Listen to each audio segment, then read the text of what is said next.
Welcome back. Today we're exploring a chilling case that shook Charlottesville, Virginia, in the spring of 2010.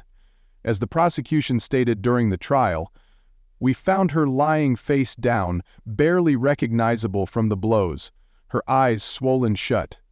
No one deserved a fate like this. These words, drawn from the testimony of a first responding officer, have continued to echo through the halls of the University of Virginia and the broader community, reminding everyone that even in places celebrated for achievement, youth, and promise, there can lurk unimaginable darkness. On that early May morning, news spread across campus with a devastating velocity. Students woke up to police sirens and whispers that one of their own had been found lifeless in her off-campus apartment. The victim was a 22-year-old senior, Yeardley Love, a dedicated member of the UVA women's lacrosse team, known for her bright smile and unwavering warmth. Her passing was not merely another headline. It was a profound rupture in the community's sense of security and decency. In a collegiate town where trust and camaraderie often flourish, the stark reality that someone so beloved could have been taken so violently was disorienting and deeply unsettling.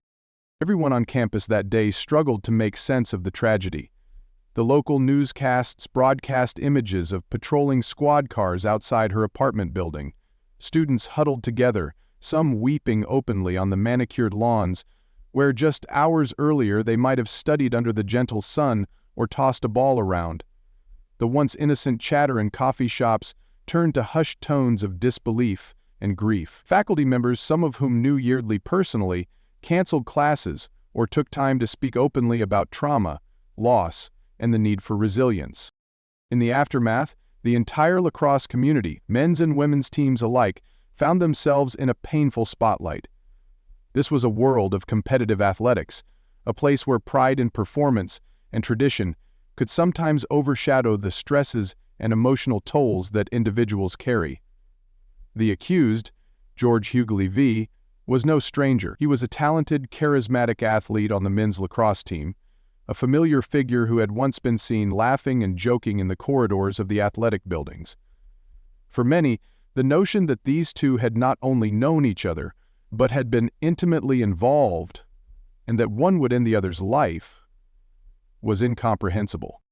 As details of the crime began to surface, a mournful silence fell over the university. Candlelight vigils were held on the lawn. Hundreds attended Yeardley's memorial service, some carrying flowers and lacrosse sticks adorned with her initials. Her funeral took place a few days later in Maryland, where her family's church overflowed with mourners, teammates, old coaches, and family friends who came to celebrate a life that had radiated kindness and generosity. In that quiet church, people clung to their memories.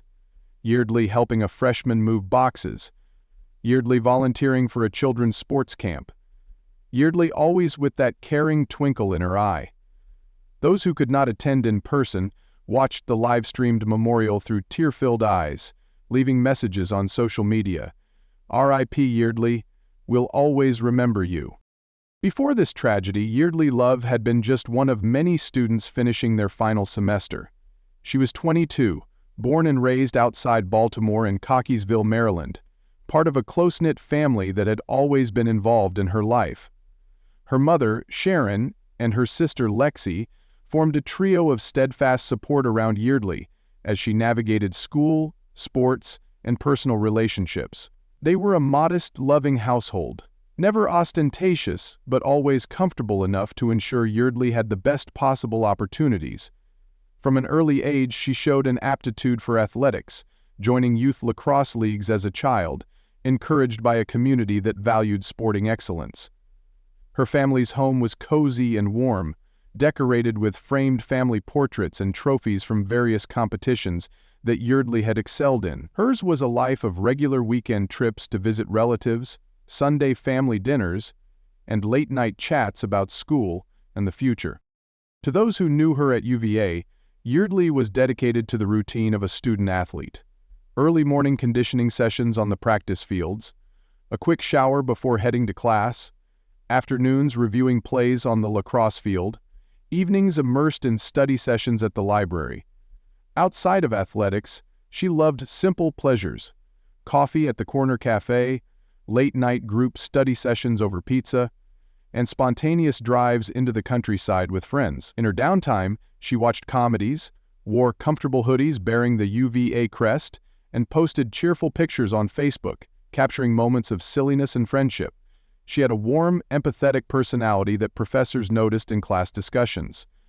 Her history professor once recalled, "Yeardley was the kind of student who listened intently, never interrupting, and when she finally spoke, she offered genuine insights that came from both the heart and mind." The future she imagined after graduation revolved around continuing her involvement in sports, perhaps coaching lacrosse at the youth level, or working with underprivileged kids. There was even talk of graduate school, a possibility she was exploring with her academic advisor. A recent photo on her social media, uploaded just a week before her death, showed her in her lacrosse uniform, smiling widely with her teammates after a big win. A teammate's phone video from the same day captured her laughing, hair tied back, eyes bright, leaning into the camera and saying, "We've got this, guys." It was a clip that classmates would replay in the weeks following her death, tears in their eyes, remembering how full of life and optimism she had been. On her last known normal day, Yeardley rose early, grabbed a breakfast bar, and headed out to meet a friend for a morning jog through the UVA grounds. It was a mild day, with a light spring breeze, the sun peeking through clouds. She attended a class around 10 a.m., chatted with a teammate about an upcoming game near the outdoor track at noon, and texted her mother afterward to say she loved her and would call again that weekend. She met with a professor in the early afternoon to discuss a final paper, took a few moments after practice to relax on the grass and talk about post-graduation plans. Later, she grabbed dinner with friends in a popular campus eatery. Her final Instagram post that night showed a snapshot of a sunset over the campus lawn with the caption, "Almost done. Feeling grateful." None of them knew it would be the last message she'd ever share. Charlottesville, the city that formed the backdrop of this tragedy, is a charming college town nestled in the foothills of the Blue Ridge Mountains. With a population hovering around 400 at the time, it thrived on a vibrant mix of local businesses, student life, and a deep historical heritage. Streets were often lined with red brick sidewalks, white columns, and ancient oaks that shaded the paths. The iconic rotunda and the lawn of the UVA campus are landmark areas where students gather, photograph memories, and celebrate traditions. Not far from campus, the corner district offered coffee shops, bookstores, and restaurants that hummed with conversations and laughter. Parks, hiking trails, and nearby wineries provided weekend escapes into nature. On the evening Yeardley was killed, the weather was calm, 65 degrees, a slight breeze, and partially overcast skies. The city's relatively small footprint meant that word traveled fast, and the tragedy would soon be felt in every neighborhood and on every street. The community was tight-knit enough that a sudden, violent death felt almost impossible. Students, professors, and locals prided themselves on civility and camaraderie. In a place where people recognized each other by face, if not by name, the idea that someone could be so brutally harmed behind closed doors felt foreign. A few days later, maps distributed by media outlets highlighted the proximity between the victim's apartment, the lacrosse practice fields, and the main university grounds. Everything was within walking distance. Even the police were stunned that such a horrific event happened right under the noses of a community that considered itself safe. Yeardley's family had always been supportive of her athletic and academic career. A close trio since her parents' divorce years back, they stood firmly in the middle class, known in their neighborhood for kindness and generosity. Yeardley Love often volunteered at school events, helping to raise funds for local sports programs. Yeardley's sister Lexi, older by a few years, had a stable job in the city and kept close ties with her younger sibling, frequently chatting on the phone about life, relationships, and the future. They lived in a comfortable suburban home in Maryland. 3 bedrooms, a spacious backyard that hosted countless barbecues and holiday gatherings. Over the last year, the family had attended Yeardley's lacrosse matches, cheering in the stands, wearing UVA hoodies and ball caps. They had dinner together every time Yeardley returned home, and occasionally traveled to Charlottesville for special events. There were no significant rifts or underlying tensions reported within the Love family. They were, by most accounts, a straightforward American family, caring, supportive, and proud. Financially, they were stable, able to afford Yeardley's college expenses and support her extracurricular activities. Within their community, they were well regarded. Neighbors remembered Yeardley and Lexi playing lacrosse on the front lawn as children, or Sharon bringing over casseroles to a family who had just lost a loved one. To friends and acquaintances, they represented honesty, decency, and warmth. In the weeks leading up to the crime, Yeardley was finishing her final semester. She had been focused on coursework, studying late into the evenings at the library. Witnesses recalled seeing her there around 9 p.m. several times that last week, laptop open, coffee cup in hand. She had also maintained her athletic schedule, morning practices, afternoon strategy sessions. Now she walked back to her last year's curriculum in the freshman hallway each day this week for over a month.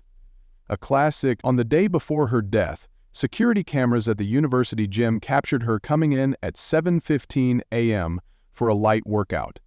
A friend remembered chatting with her afterward about upcoming graduation plans.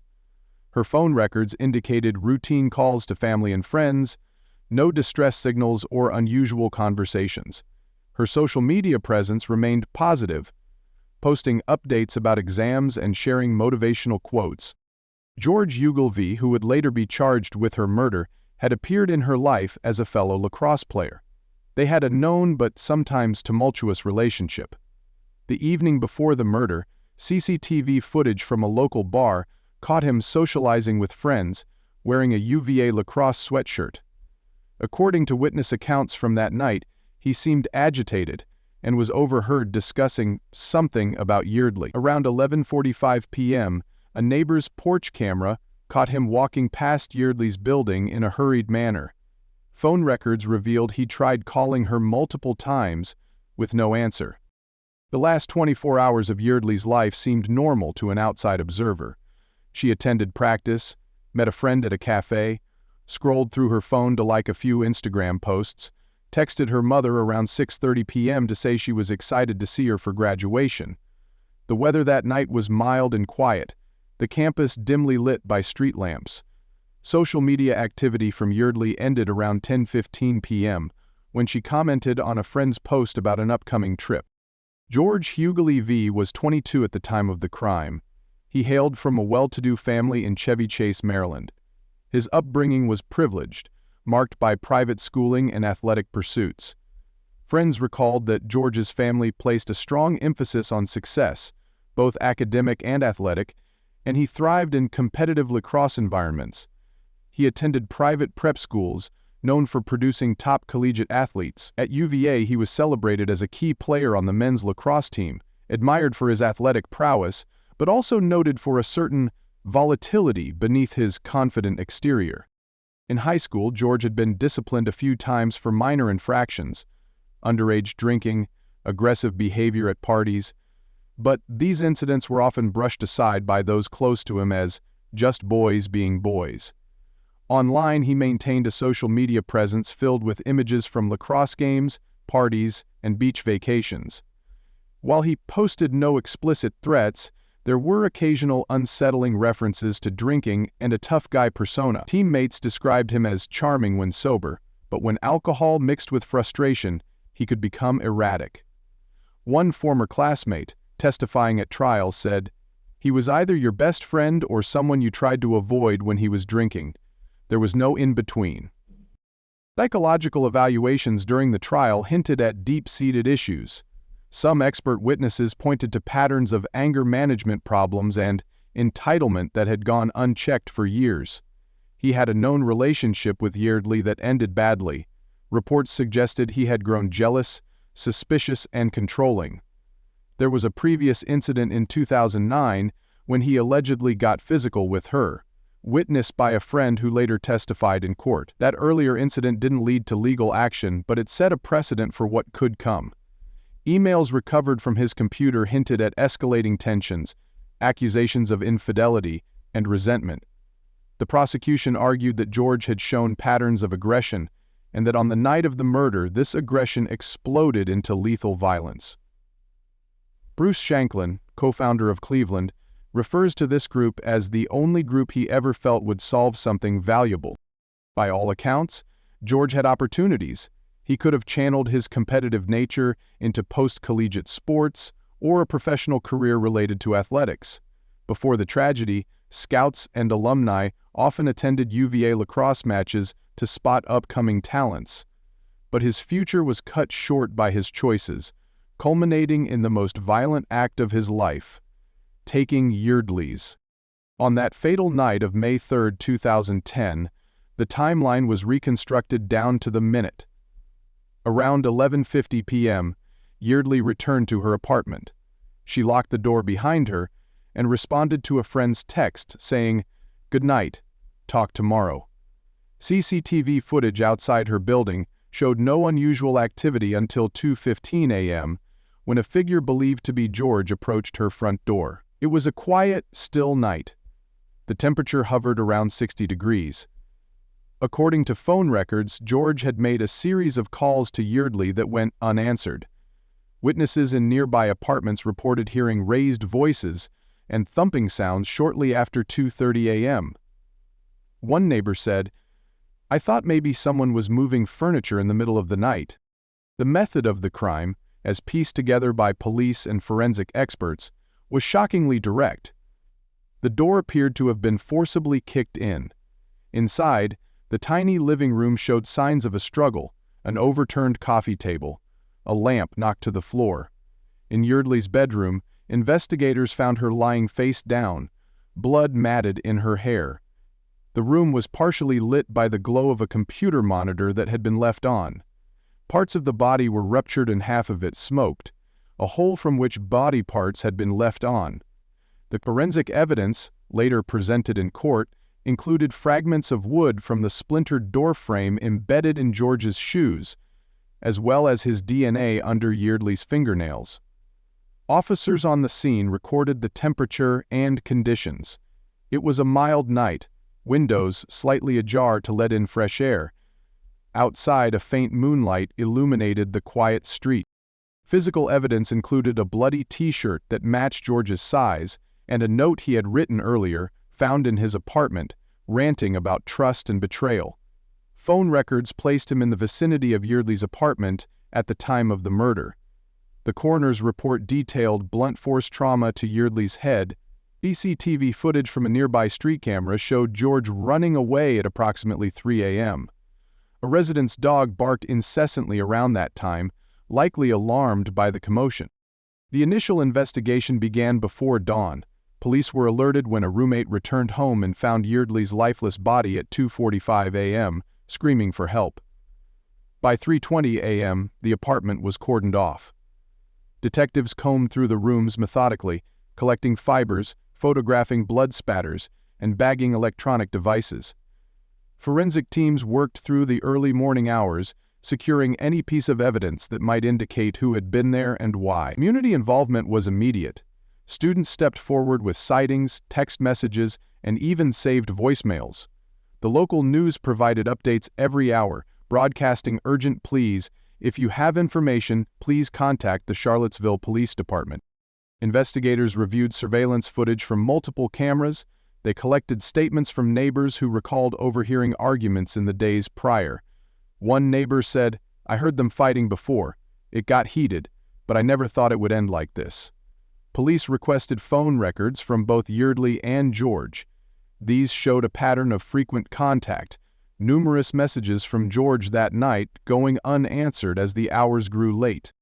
The university community was shaken and wanted justice.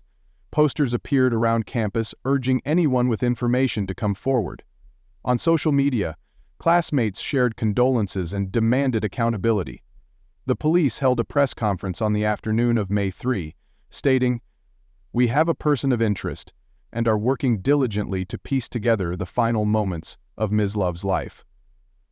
By May 4, they had enough evidence to arrest George Huguely V. As the forensic teams processed fibers, blood patterns, and DNA samples, detectives conducted interviews with George's friends, teammates, and coaches. Witnesses recalled seeing him intoxicated earlier that night, muttering angrily about Yeardley. Lab results revealed his shoe prints matched those found on the broken door. In a stroke of investigative luck, George's email account stored drafts of unsent messages, angry tirades accusing Yeardley of cheating. By late May, the prosecution had a strong case, built from physical evidence, digital footprints, and witness statements. The media coverage was intense. Local anchors stood outside the Charlottesville courthouse, updating viewers on new developments. Major networks sent reporters to cover the story, and it soon garnered national attention as a tragic collision of collegiate sports, youth, and domestic violence. For the next 2 years, as the case moved through the courts, people across the country discussed it at dinner tables and online forums. Experts weighed in on talk shows, explaining the warning signs of abusive relationships and the pressures inside competitive athletic environments. On May 4th, George Huguely V. was arrested at approximately 6 p.m. at his apartment. Police reports noted that he appeared anxious, disheveled, and had visible scratches on his arms. He was charged with first-degree murder, a charge that would later be downgraded in plea discussions. The court proceedings began in 2012, drawing widespread media attention. The charges included second-degree murder, as the prosecution contended that George's actions displayed intent and malice, but not premeditation. Defense lawyers argued that George was intoxicated, suggesting diminished capacity, and that he never intended to kill Yeardley. They emphasized his lack of a prior felony record and attempted to characterize the murder as a tragic accident fueled by alcohol and heightened emotions. Witness testimonies were heart-wrenching. Teammates of Yeardley described her kind spirit, while neighbors recounted hearing screams and bangs that fatal night. George's friends painted a picture of a young man who struggled with anger and alcohol, but insisted he wasn't a cold-blooded killer. Expert testimonies included forensic pathologists detailing the injuries Yeardley sustained, psychologists explaining the dynamics of intimate partner violence, and digital experts who presented phone and email evidence. In the courtroom, photographs of the crime scene were shown to the jury, an image so jarring that several jurors reportedly averted their eyes.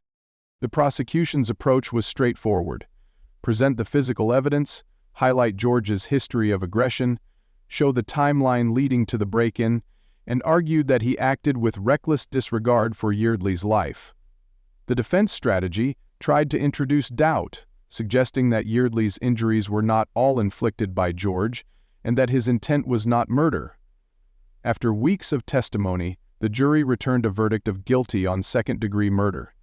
The sentencing was firm, 23 years in prison. George's family filed appeals, attempting to reduce the sentence, but none succeeded. In the aftermath of the verdict, the UVA community breathed a somber sigh. Justice, in a legal sense, had been served, but no verdict could restore the life lost. Yeardley's family made a statement outside the courthouse, tears streaming down their faces. Yeardley's life was about love and kindness, and we hope everyone remembers her for that, not the violence that ended it. Public support surged for anti-domestic violence initiatives. UVA instituted stricter policies on reporting relationship abuse, and mandatory workshops educated athletes on recognizing and preventing domestic violence. In Charlottesville and beyond, people demanded change. Laws in Virginia were scrutinized and some were strengthened, providing harsher penalties for domestic violence and requiring colleges to improve prevention programs. Charitable foundations were created in Yeardley's name, including the One Love Foundation, established by her family to educate young people about healthy relationships and to honor Yeardley's legacy. Candlelight vigils and annual lacrosse games in her honor kept her memory alive. Athletes wore wristbands with her initials, and coaches spoke openly about mental health and respect within relationships. Over the following years, the campus culture shifted. Students and faculty openly discussed relationship red flags, and support groups formed to help victims of abuse find safe pathways to report incidents without fear of retaliation. The community learned how to spot warning signs, how to intervene, and how to be accountable for each other's well-being. survivors of domestic violence found a stronger voice, backed by new policies and support services. The ripple effects of this tragedy extended far beyond Charlottesville, influencing discussions and policy changes at other universities. Today, more than a decade later, Yeardley's memory lives on in the many lives she touched. The One Love Foundation's workshops and tools help countless students learn the difference between healthy and unhealthy relationship behaviors. Her family continues to champion the cause of domestic violence prevention, attending speaking engagements and lending their voices to legislative efforts. The fields where Yeardley once played lacrosse are still green and inviting, and students continue to gather on the lawn. The city has preserved its charm while growing wiser and more vigilant. The media coverage of the crime is now part of the history lesson that incoming students learn, a reminder that no place is immune from violence, and that every community has a duty to protect its members. Don't forget to like and subscribe for more true crime stories. If you found this case insightful, you may want to look into other instances of collegiate violence that shook communities, or explore cases that highlight the importance of recognizing warning signs in troubled relationships. Feel free to comment below. Let's discuss what we as a society can learn from this tragedy and how we can continue to support those who need help.